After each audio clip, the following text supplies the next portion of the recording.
Με λένε Πιπερτζή. Πίπερ με φωνάζουν. Πώς σε φωνάζουνε? Πίπερ. Πίπερ. Πίπα. Άντε, γεια! Εμπρός. Να μιλήσω λίγο τον Τάκη. Τι θες?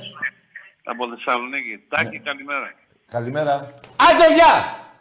Ρε, δεν ξέρετε να μιλάτε ελληνικά. Δεν ξέρεις ότι είναι η ώρα 12 και είναι μαύρα μεσάνυχτα. Πού το βρήκες ότι είναι καλημέρα, ρε? Ναι, καλησπέρα. Ναι. Γεια σου, Τάκη. Γεια. Πώς είσαι, καλά? Άντε, γεια, ρε! Σε νοιάζει πως είμαι, ρε! Τι είσαι, ξάδερφός μου, φίλος μου? Εμπρός. Ναι.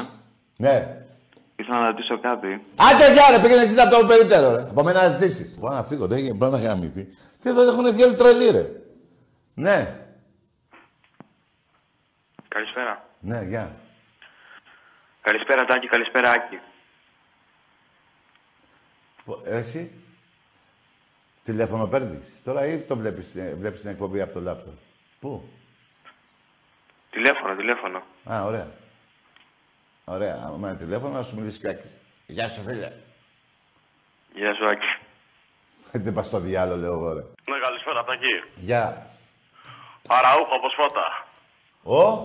Ο Αραούχο είμαι. Ο Αραούχο. Ναι, ο Αραούχο. Τι μαλακία λες. Ποιος Αραούχο, ρε βλάκα, που ήρθε προχθές και τον αποδοκιμάσατε. Τι Αραούχο, Ναι, είμαι ο Αραούχο. Άντε, γεια, ρε βλάκα. Εδώ έχεις φέρει ψωλιές, ρε. Ποιον παίχτη να σου πω.